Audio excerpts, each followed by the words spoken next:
এই ভিডিওতে আজকে আমরা দেখব নোকিয়া 3.1 ফোনের চার্জিং কানেক্টর রিপ্লেসমেন্ট, কিভাবে চার্জিং কানেক্টর রিপ্লেস করা হয় এই ফোনে।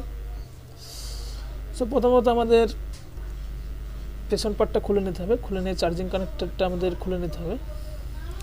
যে সাববোর্ডটা আছে, চার্জিং কানেক্টর, মাইক ইত্যাদি থাকে, সেই সাববোর্ডটা আমরা খুলে নেব।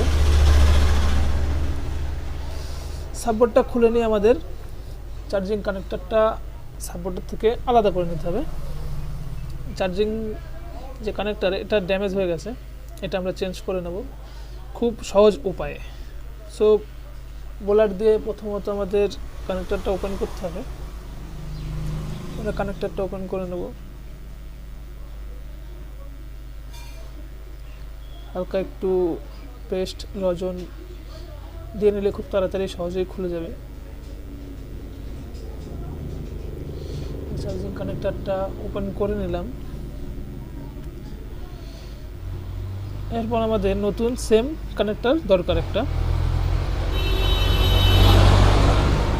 নতুন সেম কানেক্টরটা প্রথমত আগে ভালো করে সোল্ডিং করে নিতে হবে। সব কানেক্টরের সঙ্গে, সব ফয়েলগুলোর সঙ্গে ভালো করে সোল্ডিং করে নিতে হবে, যেন খুব বেশি হিট আমাদের বোর্ডে দিতে না হয়। খুব বেশি হিট হলে আমাদের বোর্ড ড্যামেজ হয়ে যেতে পারে, সেই কারণে আমরা আগের থেকে সোল্ডিংটা করে নেব, মানে সহজেই বোর্ডের সঙ্গে কানেক্ট হয়ে যাবে। সেই সোল্ডিং করে নিলাম আমরা। সোল্ডিং করে নিয়ে আমরা বোর্ডের সঙ্গে কানেক্ট করব। হালকা একটু হিট হলেই আমাদের বোর্ডের সঙ্গে কানেক্ট হয়ে যাবে, যদি প্রথমে সোল্ডিং করে নেওয়া হয়।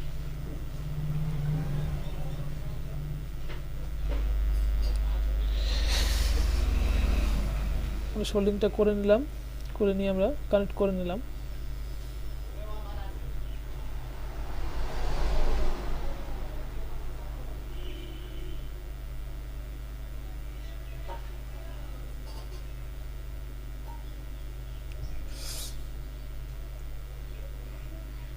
আমাদের কানেক্টর কানেক্ট হয়ে গেছে। এবার আমরা হালকা সোল্ডিং আয়রন দিয়ে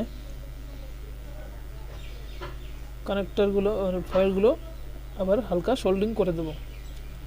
বাই চান্স যদি ডিসকানেক্ট থাকে, তবে আমরা সোল্ডিং আয়রন দিয়ে কানেক্ট করে নেব। আর কানেক্টরটা সাববোর্ডের সঙ্গে ভালোভাবে মজবুত করে লাগিয়ে দেব, পরবর্তীতে যেন খুলে যাওয়ার কোনো চান্স না থাকে।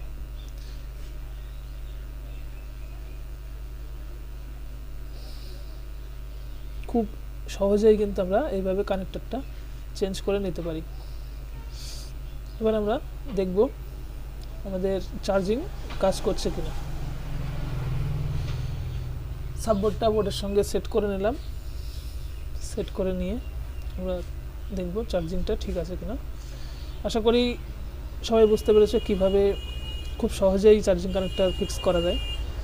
সো ভিডিওটি ভালো লাগলে অবশ্যই চ্যানেলটি সাবস্ক্রাইব করে আমাদের সঙ্গে থাকবে পরবর্তী ভিডিও পাওয়ার জন্য। আজকের মতো এই পর্যন্তই, সবাই ভালো থাকবে।